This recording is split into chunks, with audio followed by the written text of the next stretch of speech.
Hi guys, இன்னைக்கு நம்ம ஒரு பயங்கரமான மான்ஸ்டர் அட்டாக் த்ரில்லர் படத்தை பற்றி தான் பார்க்க போகிறோம். அதாவது ஃபியூச்சரில் இப்போ ஏலியன்கள், பேரே தெரியாத ஏலியன்கள்லாம் நம்ம பூமிக்குள்ளே வந்துட்டால் என்ன நடக்கும், மனுஷங்களோட கதை என்ன ஆகும், அவங்க எப்படி அந்த ஏலியன் கிட்ட இருந்து சர்வை பண்ணுறாங்க அப்படின்ற ஒரு பரபரப்பான கதையை சொல்லக்கூடிய படம் தான் 2024 ரிலீஸ் ஆன ஆர்காடியன். இந்த படத்துடைய முழு கதையை இந்த வீடியோவில் பார்க்க போகிறோம். அதுக்கெல்லாம் முன்னாடி நான் உங்ககிட்ட கேட்குற ஒரே விஷயம், இந்த வீடியோக்கு லைக் பண்ணிவிட்டு நம்ம சேனலை சப்ஸ்கிரைப் பண்ணிக்கோங்க. அப்போனா தான் நான் போடக்கூடிய டிஃப்ரெண்ட்டான மூவிஸ் உங்களை வந்து சேரும். வாங்க இப்போ கதைக்குள்ளே போகலாம். படத்தோடைய ஸ்டார்டிங் சீனில் மனுஷங்க வாழ்கிற ஃபியூச்சரை காமிக்கிறாங்க. அதாவது இந்த ஃபியூச்சரில் பார்த்தீங்கன்னா பேரே தெரியாத ஏலியன்கள்லாம் பூமிக்குள்ளே வர ஆரம்பிச்சிருது. அதுங்க எல்லாமே மனுஷங்களை சாப்பிட ஆரம்பிக்குது. மனுஷங்க எவ்வளோ ட்ரை பண்ணாலும் அந்த ஏலியன்கள் கிட்ட இருந்து தப்பிக்க முடியல. அப்படி அந்த ஏலியன்கள் கிட்ட இருந்து தப்பிச்ச சில பேர் என்ன பண்ணுறாங்க, சிட்டியிலேருந்து வில்லேஜுக்கு போய் வாழ ஆரம்பிக்கிறாங்க. ஸோ இப்படி தான் அவங்களோட வாழ்க்கை சர்வைவ் ஆகிட்டு இருக்கு. அது மட்டும் இல்லாமல் பூமியில் இருக்க பாப்புலேஷனுமே ரொம்ப கம்மியாயிடுச்சு. அப்படியே அந்த சீனை கட் பண்ணிட்டு இப்போ நம்ம படத்தோடைய ஹீரோவை காமிக்கிறாங்க. இவர் பார்த்தீங்கன்னா சாப்பாட்டுக்காக அங்கிட்டும் இங்கிட்டும் ஏதாவது வீட்டில் கிடைக்குதான்னு சொல்லி தேடிட்டு இருக்காரு. அப்போதான் அந்த நகரத்தையே காமிக்கிறாங்க. ஏலியன்னால பாதி நகரம் அப்படியே அழிஞ்சு போயிருக்கு. இவர் சாப்பாடு எங்கேயும் கிடைக்கல அப்படின்ற ஒரு அதிருப்தியோட அவரோட வீட்டுக்குள்ளே போகிறாரு. அதாவது காட்டுக்கு நடுவில் அவரோட வீடு இருக்குது. அந்த வீட்டுக்குள்ளே போனால் 2 சின்ன குழந்தைங்க, கை குழந்தைங்க. ஸோ அவர் தான் வந்து சிங்கிள் பேரண்டாக வளர்த்துக்கிட்டு இருக்கார் போல். ஸோ அந்த விஷயத்தெல்லாம் காமிக்கிறாங்க. அப்படியே கட் பண்ணிவிட்டு இப்போ 15 வருஷம் கழிச்சு மறுபடியும் நமக்கு காமிக்கிறாங்க நம்ம ஹீரோவையும் ஹீரோவோட பசங்களையும். ஸோ அவங்க வந்து நல்லாவே வளர்ந்துட்டாங்க. இதில் ஒருத்தன் பேர் பார்த்தீங்கன்னா தாமஸ், இன்னொருத்தன் பேர் ஜோசப்.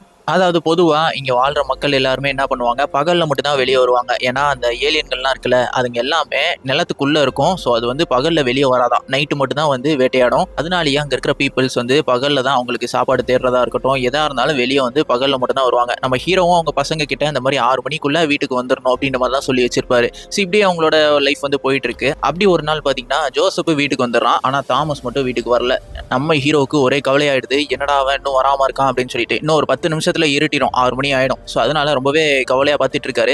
அப்புறமா இருட்டிடுது. ஸோ இருட்டி 10 நிமிஷம் கழிச்சு லேட்டாக தான் நம்ம தாமஸ் வந்து வீட்டுக்கு வரான். ஸோ இதை பார்த்தோன்னே அவங்க அப்பா, அதான் ஹீரோ வந்து நல்லா திட்டி விடுறாரு. உன்னை எத்தனை வாட்டி சொல்லியிருக்கேன் நைட்டுக்குள்ளே வந்துடணும்னு சொல்லி அப்படின்ற மாதிரி கேட்க, அவன் பார்த்தீங்கன்னா பக்கத்து வீட்டில் இருக்கவங்களுக்கு ஹெல்ப் பண்ணிட்டு இருந்தேன் அப்படின்ற மாதிரி சொல்லி சமாளிச்சிடறான். அதுக்கப்புறம் அன்றைக்கி நைட்டு அவங்க வீட்டில் உட்காந்து டின்னர் சாப்பிட்றாங்க. அப்புறம் எப்பயும் போல் சிப்ளிங்ஸ்லாம் அடிச்சுப்பாங்கல்ல, அந்த மாதிரி தான் வந்து இவங்க 2 பேரும் ஜோசப்பும் தாமஸும் சண்டை போட்டு அடிச்சுக்கிட்டு இருக்கானுங்க. அந்த நேரம் கீழே அவங்க பேஸ்மெண்ட்டில் ஏதோ ஒரு சவுண்டு கேட்குது. என்னன்னு பார்த்தா அந்த ஏலியன் வந்து இவங்க வீட்டுக்குள்ளே வரதுக்கு நல்லாவே ட்ரை பண்ணிட்டு இருக்கு போல. அந்த கதவை எப்படியாவது ஓப்பன் பண்ண விடாமல் அடைக்கணும்னு சொல்லிட்டு நம்ம தாமஸும் ஹீரோவும் போயிட்டு கதவை எப்படியோ அடைக்க ட்ரை பண்ணுறாங்க. ஆனால் ஜோசப் மட்டும் உள்ளே உட்காந்துருக்கான். இதை பார்த்துட்டு தாமஸ், நாங்கள் 2 பேரும் இங்கே ட்ரை பண்ணிட்டு இருக்கோம், நீ என்னடா சும்மாவே உட்காந்துருக்க அப்படின்ற மாதிரி திட்ட. அப்போ ஜோசப் சொல்கிறான், இல்லை நான் அந்த ஏலியன் வந்து அனலைஸ் பண்ணிட்டு இருந்தேன். அது ஃபஸ்ட்டு வாட்டி கதவை தட்டும்போது 10 செகண்ட் கிட்ட தட்டுச்சு. அதுக்கப்புறமா 3 செகண்ட் தட்டுச்சு. அதுக்கப்புறம் எதுவும் பண்ண முடியாதுன்னு தெரிஞ்சுட்டு அங்கேருந்து போயிடுச்சு. ஸோ இதை தான் நான் அனலைஸ் பண்ணிட்டு இருந்தேன் அப்படின்ற மாதிரி சொல்கிறான். அப்புறமா அடுத்த நாள் காலையில் நம்ம ஹீரோ அந்த கதவை போய் பார்க்குறாரு. பார்த்தா அவன் பையன் சொன்ன மாதிரி தான் அந்த ஏலியன் வந்து தட்டிட்டு போயிருக்கு. ஸோ இதுக்கப்புறம் தட்டுச்சு அப்படின்னா அந்த கதவு ரொம்பவே வீக் ஆகிடும். ஸோ இதை எப்படியா ஸ்ட்ராங் பண்ணணும்னு சொல்லிட்டு கட்டையை தேடுறதுக்காக இவங்க போகிறாங்க. அங்கே தேடிட்டு இருக்கும்போது ஜோசப்பை ஆளக்கானோம். எங்கடா அவன் போயிட்டான் அப்படின்னு சொல்லிட்டு நம்ம ஹீரோ போய் பார்க்குறாரு. அப்போ அவங்க கரேஜில் வந்து கார் இருக்கும். அந்த காரை வந்து ஓட வைக்கிறதுக்காக ஜோசப் ட்ரை பண்ணிட்டு இருக்கான். ஸோ எப்படியோ காரை வந்து ஆன் பண்ணி ஓட வச்சிடறான். அதுக்கப்புறமா என்ன சொல்கிறாங்க, இந்த மாதிரி அவங்க அப்பா கிட்ட, அதான் ஹீரோ கிட்ட கார் ஓட்ட சொல்லிக் கொடுங்க அப்படின்னு மாதிரி சொல்ல, ஹீரோவும் வந்து காரில் உட்காந்துட்டு சொல்லி கொடுத்துட்டு இருக்காரு. அப்புறமா சொல்லி கொடுத்துட்டு இந்த மாதிரி தாமஸையும் ஜோசப்பையும் பார்த்து, நீங்கள் 2 பேரும் அந்த விண்டோவை சரி பண்ணுறதுக்கு இன்னும் நிறைய கட்டை தேவைப்படுது. ஸோ அந்த காரை எடுத்துகிட்டு போய் எங்கெல்லாம் கட்டை இருக்கோ அது எல்லாத்தையுமே எடுத்துகிட்டு வாங்க அப்படின்னு மாதிரி சொல்லி அனுப்பி விட்றாரு. ஆனால் தாமஸுக்கு பார்த்தீங்கன்னா அவன் எப்பயுமே பக்கத்து வீட்டில் ஒருத்தவங்க ஃபார்ம் வச்சுருப்பாங்க அப்படின்னு சொல்லியிருப்பான்ல, ஸோ அவங்களுக்கு போய் எப்பயுமே ஹெல்ப் பண்ணுறது வழக்கம். ஸோ நான் அங்கே போகாமல் எப்படி இங்கே போகிறது அப்படின்ற மாதிரி கேட்குறான். ஆனால் அவங்க அப்பா சொன்னதை வந்து மீற முடியாது அப்படின்றதுனால ஜோசப் கூடயே அவனும் போயிட்டு இருக்கான். போகிற வழியிலே பார்த்தீங்கன்னா ஜோசப் கிட்ட, இங்கே பாரு, கட்டை எடுக்கிறதுக்குலாம் நான் தேவைப்பட மாட்டேன். ஸோ நீயே எடுத்துகிட்டு வந்துரு, நான் இங்கே ஃபார்மில் போய் வேலை பார்க்குறேன், நீ மறுபடியும் வரும்போது என்னை பிக்கப் பண்ணிக்கோ அப்படின்ற மாதிரி சொல்லிட்டு அவன் இந்த பக்கமாக இறங்கி ஃபார்மில் வேலை பார்க்கறதுக்காக போயிடுறான். இப்போ ஜோசப் மட்டும் அந்த காரை எடுத்துகிட்டு கட்டை எடுக்கலாம்னு சொல்லி போய் தேடிட்டு இருக்கான். ஆனால் போன இடத்துல அவன் பூச்சிங்க கிட்ட கடி வாங்கினது மட்டும் தான் மிச்சம். அவனும் போய் தேடிட்டு இருக்கான். இப்போ அப்படியே கட் பண்ணி நம்ம தாமஸை காமிக்கிறாங்க. அவன் எதுக்காக டெய்லி அந்த ஃபார்முக்கு போகிறான் அப்படின்னா, அந்த ஃபார்மோட ஓனரோட பொண்ணு மேலே இவனுக்கு க்ரஷ் இருக்கும். ஸோ அந்த பொண்ணுமே இவனை வந்து லவ் பண்ணிட்டு இருக்கோம். ஸோ 2 பேருமே ஜாலியாக பேசிகிட்டு இருப்பாங்க. ஸோ அதுக்காக அவன் கூட டைம் ஸ்பெண்ட் பண்ணுறதுக்காக தான் அவன் வந்து ஃபார்முக்கே போகிறான். ஸோ இப்படியே வந்து டைம் ஆகிடுது. அதுக்கப்புறம் வீட்டுக்கு போகிற நேரமும் வருது. நம்ம ஜோசப்புமே அங்கேருந்து கிளம்ப வேண்டிய டைம் ஆயிடுச்சு. ஸோ இவன் என்ன பண்ணுறான், கார் எடுத்துகிட்டு அவங்க அண்ணன், அதான் தாமஸை கூப்பிட்றதுக்காக வந்துட்டு இருக்கான். தாமஸுமே வந்து அவன் அங்கேருந்து ஓடி வந்துட்டு இருக்கான். ஏன்னா இருட்டாயிட போகுது அப்படின்னு சொல்லி ஓடி வந்துட்டு இருக்கும்போது தெரியாதனமாக ஒரு குழியில் விழுந்துடுறான். அவ்வளோதான், அவனால் மேலே வர முடியல. இப்போ நம்ம ஹீரோவுமே தான் பசங்களை காணுமே அப்படின்ற மாதிரி கொஞ்சம் கவலைப்பட்டு இருக்காரு. ஜோசப் என்ன பண்ணுறான், அவங்க அண்ணன் நிற்க வேண்டிய இடத்துக்கு போய் பார்க்குறான். அங்கே பார்த்தா தாமஸை காணோம். ஸோ என்னடா இது, அவன் வரவே இல்லையே அப்படின்னு சொல்லிட்டு நேராக காரை வீட்டுக்கு எடுத்துகிட்டு போய் அவங்க அப்பா கிட்டே சொல்கிறான். ஹீரோவும் ஜோசப்பையும் நாயும் வீட்லேயே வச்சு அடைச்சிட்டு காட்டுக்குள்ளே கன் எடுத்துகிட்டு கிளம்புறாரு. தான் பையனை தேடி. இப்போ வந்து கட் பண்ணி நம்ம தாமஸை காமிக்கிறாங்க குழிக்குள்ளே விழுந்ததுனால. ஸோ அங்கே வந்து பயத்தோடய இருந்துகிட்டு இருக்கான். சரி நைட் ஆயிடுச்சு, எங்கேயாவது வெளிச்சம் வேணும்னு சொல்லிட்டு அவன் கையில் ஒரு கட்டை இருக்கும், அதை பார்த்தீங்கன்னா நெருப்பால் எரிய வச்சு வெளிச்சத்தை பார்க்குறான். ஆனால் கரெக்டாக அந்த இடத்துக்கு அந்த கிரியேச்சர் வந்துடுது. ஸோ அது வந்து இவனை சாப்பிட ட்ரை பண்ணும்போது இவன் பக்கத்தில் இருக்கிற ஒரு கத்தி எடுத்து அதை வந்து குத்திட்டு இருக்கான். அதே மாதிரி இவன் தலைக்கு மேலேயும் ஒரு கிரியேச்சர் வந்துடுது. இந்த சத்தத்தெல்லாம் கேட்டு நம்ம ஹீரோவும் இங்கே வந்து அந்த கிரியேச்சரை அடின்னு அடிக்கிறாரு. அவருமே அந்த குழிக்குள்ளே வந்துடுறாரு. ஸோ இந்த குழியிலேருந்து ஒரு ஹோல் இருக்கும். ஸோ அது வழியாக ஸோ வெளியே போயிடலாம் அப்படின்னு சொல்லி இவங்க ட்ரை பண்ணுறாங்க. ஆனால் அப்புறமா நம்ம ஹீரோ என்ன யோசிக்கிறாரு, இப்போ வெளியே போனோம் அப்படின்னா நிறைய கிரியேச்சர்ஸ் வந்து வெளியே இருக்கும். ஸோ அதனால நம்ம இங்கே இன்னைக்கு நைட்டு ஸ்டே பண்ணிடலாம்னு சொல்லி அவங்க வந்த வழியை வந்து அடைச்சி வச்சிடறாங்க. ஆனால் வெளியே இருந்து வந்த கிரியேச்சர்ஸ் இப்போ அண்டர் கிரவுண்ட்லேருந்து உள்ளே வர பார்க்குது. இப்போ நம்ம ஹீரோ என்ன பிளான் பண்ணுறாருன்னு பார்த்தீங்கன்னா, அவர் வந்து வரும்போது கையில் வந்து வெடிகுண்டெல்லாம் கொண்டு வந்திருப்பார். ஸோ எதுக்கும் தயாராக இருக்கணும் அப்படின்னு சொல்லிட்டு தான். ஸோ அந்த ஹோல் அவர் ஒரு அடைச்சி வச்சிருப்பார்ல ஹோல், அந்த ஹோல் வழியாக கிரியேச்சர்ஸ் எல்லாம் உள்ளே வர பார்க்குதுங்க. ஸோ இப்போது நம்ம தாமஸை பின்னாடி போக சொல்லிட்டு நம்ம ஹீரோ அந்த வெடிகுண்டை எடுத்து அந்த ஹோல் மேலே போடுறாரு. ஸோ அங்கே ஹோலில் வர ட்ரை பண்ண அந்த கிரியேச்சர்ஸ் எல்லாமே வெடிச்சு செதறி செத்து போயிடுதுங்க. ஸோ இவங்களுக்கும் கொஞ்சம் அடிபட்டுருது. இவங்க இப்போது அப்படியே இந்த பக்கமாக வராங்க. அப்படியே கட் பண்ணிவிட்டு நம்ம ஜோசப்பை அவன் வீட்டில் காமிக்கிறாங்க. ஸோ இவங்க வீட்டை சுற்றியுமே நிறைய கிரியேச்சர் சுற்றிட்டு இருக்கு அப்படின்றது இவனால் ஃபீல் பண்ண முடியுது. இது எப்படியாவது நிறுத்தணும் அப்படின்னு சொல்லிட்டு இவன் என்ன பண்ணுறான், அந்த ஏலியன் அதான் அந்த கிரியேச்சர் வந்து கதவை வந்து தட்டிட்டு இருக்கும்ல, அந்த இடத்துல வந்து ஒரு ட்ராப்பை செட் பண்ணிடுறான் கதவு கிட்ட. அதுக்கப்புறமா அவன் தூங்குற மாதிரி ஆக்ட் பண்ணுறான். அந்த கிரியேச்சருமே நகத்தை கதவு மூலியமாக உடச்சிக்கிட்டு இவன் தூங்கிட்டானா இல்லையா அப்படின்றத செக் பண்ணுது. அவன் தூங்கிட்டான்ற மாதிரி தெரிஞ்ச உடனே அது வந்து கதவு திறந்து வர பார்க்குது. அந்த நேரம் அவன் செட் பண்ண அந்த ட்ராப்பில் மாட்டிக்குது. ஸோ இவனுமே அந்த கிரியேச்சரை பிடிச்சிட்டோம் அப்படின்ற ஒரு நிம்மதியில் தூங்க போகிறான்.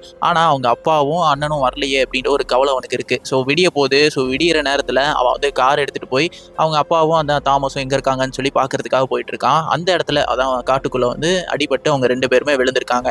அவங்க அப்பா வந்து ரொம்பவே அடிபட்டு மயங்கி போய் கிடக்காரு. அவர் தானே வெடிகுண்டை வெடிக்க வச்சாரு. ஸோ அதோட இம்பாக்டில் தான் அவர் விழுந்திருக்காரு. ஸோ அவரை வந்து நம்ம ஜோசப்பும் தாமஸும் 2 பேருமே வண்டியில் ஏற்றிட்டு போய் வீட்டில் படுக்க வைக்கிறாங்க. அதுக்கப்புறமா தான் நம்ம தாமஸ் வந்து ஜோசப் கிட்ட அங்கே என்ன நடந்துச்சு எல்லாத்தையுமே சொல்ல ஆரம்பிக்கிறான். அப்புறமா நம்ம ஜோசப் பிடிச்சி வச்சிருந்த அந்த கிரியேச்சரையுமே பார்த்துடுறான். ஸோ பார்த்துட்டு நான் ஆல்ரெடி வெடிகுண்டை வச்சு அந்த ஏலியன்ஸை வெடிக்க வச்சிருக்கேன். ஸோ இதை வந்து திறந்து விட்டுரு, இதுக்கு தான் வெயில் தான் ஆகாதே, வெயிலில் போய் அதே செத்துரும் அப்படின்னு சொல்லி திறந்து விட்டுறான் அந்த கூண்டை. அதுக்கப்புறமா அந்த ஏலியன் என்ன பண்ணுது, வெயில் ஆகாது அப்படின்றதுனால இவங்க பெட்ரூம்குள்ளே வந்து பதுங்க ஆரம்பிக்குது. ஸோ அங்கே வந்துட்டு இவங்க 2 பேரையும் மறுபடியும் அட்டாக் பண்ண வருது. அந்த நேரம் நம்ம தாமஸ் கரெக்டாக ஒரு ஈட்டி எடுத்துகிட்டு வந்து அதை அந்த இடத்துல போட்டு தள்ளிடுறான். இப்போ ஜோசப் என்ன பண்ணுறான், அந்த ஏலியன் எடுத்துகிட்டு போய் ஸ்டடி பண்ணலான்னு சொல்லி அதோட உடம்பு பாகங்கள் எல்லாத்தையுமே அறுத்து உள்ள ஏதாவது தெரியுதா, இதை பற்றி ஏதாவது ஸ்டடி பண்ணலாமான்னு பார்த்துட்டு இருக்கான். ஆனால் அவனுக்கு அதை பற்றி எதுவுமே தெரியல. இப்போது அவங்க அப்பாவுக்கு வந்து ரொம்பவே உடம்பு முடியாமல் இருக்குது, ஏதாவது ட்ரீட்மெண்ட் பண்ணியே ஆகணும் அப்படின்ற மாதிரி யோசிக்கிறாங்க. ஆனால் அவங்க கிட்ட தான் சாப்பாட்டுக்கே வழி இல்லையே, எப்படி போய் ட்ரீட்மெண்ட் பார்க்குதுன்னு யோசிக்கும் போது நம்ம தாமஸ் சொல்கிறான், என்னோட ஆளோட வீடு வந்து பணக்காரங்க வீடு தான். ஸோ அவங்க கிட்ட கூட்டு போனோன்னா அவங்க ஏதாவது ட்ரீட்மெண்ட் பண்ணுவாங்க அப்படின்னு சொல்லிட்டு 2 பேருமே அங்கே போகிறாங்க.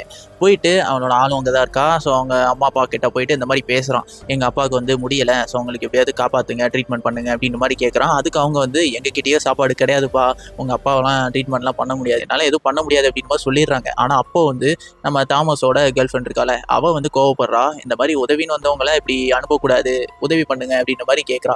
அதுக்கு அவங்க என்ன சொல்கிறாங்க, எங்களால் ட்ரீட்மெண்ட் பண்ணுற அளவுக்குலாம் வசதி இல்லை, வேணா உங்கள் அப்பாவை எங்கள் வீட்டில் தங்க வச்சுக்கிறோம், ஆனால் அதுக்கு பதிலாக நீங்கள் வேறு ஏதாவது கொண்டு வரணும் அப்படின்ற மாதிரி சொல்லிடுறாங்க. இதை கேட்டோடனே ஜோசப்புக்கு கடுப்பாயிடுது, நீ வேணா அங்கே போய் தங்குடா, அப்பாவை நானே பார்த்துக்கிறேன் அப்படின்ற மாதிரி சொல்லி சண்டை போட ஆரம்பிக்கிறான். 2 பேரும் அடிச்சுக்கிட்டு அதுக்கப்புறமா என்ன பண்ணுறாங்க, தாமஸ் அவங்க ஃபார்ம்லேயே போய் இருக்க ஆரம்பிக்கிறான். ஜோசப்பு அவன் வீட்டுக்கு வந்துடுறான். இப்போ இவங்க வீட்டுக்குள்ளே போன நம்ம ஹீரோவோட பையனை காமிக்கிறாங்க, அதான் தாமஸ். அவன் கிச்சனில் போய் எதையோ தடவிட்டு இருக்கான். அந்த நேரம் அந்த பொண்ணு வந்து உள்ளே வந்துடுறா. வந்துட்டு நீ என்னத்தை தேடிட்டு இருக்க அப்படின்ற மாதிரி கேட்க, இல்லை எங்கள் அப்பாவுக்கு வந்து அடிபட்டுருக்கு, நான் எப்படி உன் கூட இங்கே நிம்மதியாக இருக்க முடியும், அப்பாவுக்கு ஏதாவது மருந்து இருக்கான்னு சொல்லி தான் தேட வந்தேன் அப்படின்ற மாதிரி சொல்கிறான். சரி ஓகேன்னு அந்த பொண்ணுமே வந்து அவகிட்ட இருக்கிற மருந்து எடுத்து கொடுக்குறா. இந்த மருந்து எடுத்துகிட்டு இவனுமே அவன் வீட்டுக்கு ஓட பார்க்குறான். அப்போது வந்து அவங்க அப்பா அம்மா, அதான் அந்த பொண்ணோட அப்பா அம்மா வந்து அவனை வந்து கையும் களமாக பிடிச்சிடுறாங்க. என்ன திருடிட்டு போகிறேன் அப்படின்ற மாதிரி கேட்க, இல்லை உங்கள் பொண்ணு தான் கொடுத்தா, நான் எதையுமே திருடலை அப்படின்ற மாதிரி சொல்கிறான். ஆனால் அவங்க வந்து அதை நம்பலை. இப்போ அப்படியே கட் பண்ணிட்டு நம்ம ஜோசப்பை காமிக்கிறாங்க. அவன் வந்து வீட்டுக்கு வெளியே காரை ஓட்டிட்டு வந்துட்டு இருக்கும்போது ஆடுங்க எல்லாமே ஓடுறத பார்க்குறான். அப்புறம் தான் புரிஞ்சுக்கிறான், கீழே அண்டர் கிரவுண்டில் அந்த கிரியேச்சர்ஸ்லாம் சுற்றிட்டு இருக்கு, மேலே வர பார்க்குது அப்படின்றத புரிஞ்சுக்கிறான். சரி ஓகேட்டு வீட்டுக்குள்ளே போயிட்டு அவன் வீட்லேயுமே ஒரு ஹோல் இருக்கும். ஸோ அது வழியாமல் அந்த கிரியேச்சர் வர்றதுக்கு வாய்ப்பு இருக்குது அப்படின்னு சொல்லிட்டு அவங்க அப்பாவை பெட்ரூமில் படுக்க வச்சுட்டு இருக்கிற எல்லா கதவையும் மூடிடுறா. அந்த ஹோலையுமே அடைக்கிறதுக்காக அது மேலே வந்து நிறைய பொருளை வச்சு அடைச்சிக்கிட்டு இருக்கான். ஸோ இப்போ வந்து நம்ம தாமஸை காமிக்கிறாங்க. ஃபார்மில் வந்து அவன் மாட்டிக்கிட்டான்ல. ஸோ அங்கே வேலை பார்க்குற எல்லா எம்ப்ளாயீஸுமே கன் எடுத்துட்டு தாமஸ் வந்து மிரட்டிக்கிட்டு இருக்காங்க. அந்த நேரம் அவங்க இருக்கிற இடத்துக்கு பக்கத்துலேயும் ஒரு ஹோல் இருக்கும் போல. அந்த ஹோல்ல இருந்து ஒரு சத்தம் கேட்குது, பார்த்தா அந்த கிரியேச்சர் அந்த ஹோல்ல இருந்து வெளியே வந்து இவங்க எல்லாரையுமே அடிச்சு சாப்பிட ஆரம்பிக்குது. அந்த ஃபார்மர்ஸ்லாம் இருப்பாங்கல்ல, அவங்க எல்லாரையுமே கடிச்சிட்டு இருக்கு. இப்போ அப்படியே நம்ம வீட்டுக்குள்ள காமிக்கிறாங்க. இங்க வந்து அந்த பொண்ணோட அப்பா அம்மா இருக்காங்களே, 2 பேருமே என்னடா சத்தம் கேட்குதுன்னு சொல்லி வெளியே வந்து பாக்குறாங்க. அவங்க 2 பேரையுமே அங்க இருக்கிற கிரியேச்சர்ஸ் வந்து சாப்பிட்டு கொலை பண்ணிடுது. இப்போ அவங்களோட பொண்ணு இருக்கால, அவ வந்து வெளியே அப்பா அம்மாக்கு என்ன ஆச்சு அப்படின்னு சொல்லி பார்க்க வரா. அந்த கிரியேச்சர்ஸ் வந்து அவங்கள சாப்பிட்டுட்டு இருக்கதை அவன் கண்ணாலே பார்த்து ரொம்பவே வந்து அழ ஆரம்பிக்கிறான், ஃபீல் பண்ண ஆரம்பிக்கிறான். இப்போ அப்படியே அந்த ஃபார்ம் ஹவுஸ்க்குள்ள காமிக்கிறாங்க. அங்க பாத்தீங்கன்னா அந்த ஃபார்மர்ஸ் எல்லாத்தையுமே அந்த கிரியேச்சர் வந்து கடிச்சு சாப்பிட்டுட்டு இருக்கு. அவங்களால தப்பிக்கவே முடியல. இப்போ நம்ம தாமஸ் மட்டும் அங்கிருந்து தப்பிக்க ட்ரை பண்றான். அப்போ ஒரு கிரியேச்சர் வந்து தாமஸ் அட்டாக் பண்ணுது. ஸோ அவனை வந்து சாப்பிட வருது. அந்த நேரம் நம்ம ஹீரோயின், அதான் அந்த பொண்ணு இருக்கால, அவ வந்து இவனை காப்பாத்துறதுக்காக கண் எடுத்து அந்த கிரியேச்சரை ஷூட் பண்ணிடுறா. அப்படியே அவங்க வெளியே வந்து பாக்குறாங்க. அவங்க வீடு மொத்தமும் வந்து தீ பத்திக்கிட்டு எரிய ஆரம்பிக்குது. அப்போதான் வந்து அவ வந்து நம்ம தாமஸ் கிட்ட எங்க அப்பா அம்மா இறந்துட்டாங்க அப்படின்ற விஷயத்த சொல்றா. அப்போ தாமஸ், நீ பேசாம எங்க வீட்டுக்கு வந்துரு அப்படின்னு சொல்லி வீட்டுக்கு கூட்டு போறான். அங்க வந்து நம்ம ஜோசப் எல்லா ட்ராப்பையும் செட் பண்ணி வச்சுட்டு இருக்கான், அந்த கிரியேச்சர் உள்ள வந்தா மாட்டிக்கிற மாதிரி. அப்புறமா இவங்களும் கதவு தட்ட இவங்க 3 பேரும் இப்போ ஒரு டீமா செயல்பட ஆரம்பிக்கிறாங்க. என்ன பண்ணலாம் அப்படின்னு சொல்லி யோசிச்சுட்டு இருக்காங்க. அந்த நேரம் நம்ம ஹீரோவும் கண் முழிச்சுக்கிறாரு. ஸோ அவர் வந்து அந்த தாமஸ் கொண்டு வந்த மருந்தையும் எடுத்துக்கிட்டு இப்போ ஓரளவுக்கு ஓகே தான் அவருக்கு. ஸோ அவர் ஒரு பிளானை சொல்றாரு. இருக்கிற கதவு எல்லாத்தையுமே கட்டையை வச்சு அடைச்சிடலாம். அது மட்டும் இல்லாமல் அண்டர் கிரவுண்டு, அதான் அவங்க பேஸ்மெண்ட் இருக்கும்ல, அந்த இடத்துல வந்து எல்லா கட்டையும் போட்டுட்டு மேலே ஒரு வெடிகுண்டை செட் பண்ணி வச்சிடலாம். எப்போ அந்த கிரியேச்சர் உள்ளே வருதோ அதை வந்து வெடிக்க வச்சு அந்த கிரியேச்சர் எல்லாத்தையுமே போட்டு தள்ளிடலாம். அண்ட் வெளியே இருக்கிற ஃப்ரீசரையுமே உள்ளே எடுத்துகிட்டு வந்துருங்க. உங்களுக்கு எதாவது பிரச்சனைனா அந்த ஃப்ரீசருக்குள்ளே போய் ஒளிஞ்சிக்கோங்க அப்படின்ற மாதிரி சொல்கிறாரு. ஸோ இது எல்லாத்தையுமே இவங்க எல்லாமே பண்ணுறாங்க. ஸோ கட்டையுமே வச்சுட்டு மேலே ஒரு வெடிகுண்டையும் வச்சிடறாங்க. அதை பற்ற வைக்கிறதுக்காக கையில் ஒரு சிகரெட்டும் வச்சிருக்காங்க. அதை வச்சா டக்குன்னு வந்து பற்றிக்கும்ல, அதுக்காக வச்சுட்டு ஆளாளுக்கு ஒரு பக்கம் போய் ஒளிஞ்சிட்டு வெயிட் பண்ணுறாங்க அந்த கிரியேச்சர் உள்ள வருமா இல்லையான்னு. அப்போ அவங்க வீட்டில் இருக்கிற சிம்னி வழியா கூட அந்த கிரியேச்சர் உள்ள வருது. அப்படி இருக்கிற ஹோல்ஸ் எல்லா வழியாகவும் அந்த கிரியேச்சர் வந்து உள்ள வந்துட்டு இருக்கு. அதுல உள்ள வந்த ஒரு கிரியேச்சர் வந்து ஜோசப் வந்து கொலை பண்ண ட்ரை பண்றான். ஆனா அந்த கிரியேச்சர் அவனை போட்டு அடிக்க ஆரம்பிக்குது. அந்த நேரம் மீதி 2 பேர் இருக்காங்கல்ல, அவங்க 2 பேரும் நம்ம ஜோசப்பை காப்பாத்துறதுக்காக அந்த கிரியேச்சரை போட்டு அடிச்சு கொள்றானுங்க. இப்போ நம்ம ஹீரோ வராருல, அவரோட மூஞ்சிலையுமே ரத்தமா இருக்கு. என்னன்னு பார்த்தா சிம்னி வழியா வந்த அந்த கிரியேச்சர் வந்து அவர் போட்டு தள்ளியிருப்பாரு கண்ணை வச்சு. ஸோ அதனாலதான் அவருக்கும் அந்த ரத்தம். இப்போ வந்து நிறைய கிரியேச்சர்ஸ் உள்ள வர ஆரம்பிச்சிருது. ஸோ பசங்களா நீங்க எல்லாருமே ஃப்ரீசருக்குள்ள போய் ஒளிஞ்சுக்கோங்க அப்படின்ற மாதிரி சொல்றாரு. ஸோ எல்லாருமே எவ்வளவோ ட்ரை பண்றாங்க. ஆனா அந்த கிரியேச்சர்ஸ் வந்து இவங்களை கிட்ட நெருங்கி, ஸோ இவங்க எல்லாம் போய் ஃப்ரீசருக்குள்ள உட்காந்துக்கிறாங்க. ஆனா நம்ம ஹீரோ மட்டும் வெளியே இருந்து ஒவ்வொரு கிரியேச்சருமே போட்டு தள்ளிக்கிட்டே இருக்காரு. அதுக்கப்புறமா என்ன பண்றாரு, அந்த ஜோசப் செட் பண்ணி வச்சிருந்தான்ல ட்ராப்பு, அதாவது அந்த கட்டைங்கள்லாம் வச்சு வெடிகுண்டு வச்சிருப்பான்ல, ஸோ அதை வந்து பற்ற வச்சிடறாரு. பற்ற வச்ச உடனே அது அந்த இடத்துல வெடிச்சிடுது. வெடிச்சு அங்கே இருக்கிற எல்லா கிரியேச்சர்ஸுமே செத்து போயிடுது.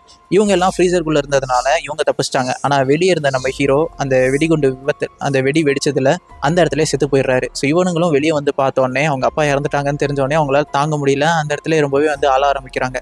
ஸோ ஒரு வழியா அவங்க அப்பா, அதான் ஹீரோ வந்து அவங்க பசங்களை காப்பாற்றுறதுக்காக அவருடைய உயிரே விட்டு சாக்ரிஃபைஸ் பண்ணியிருக்காரு.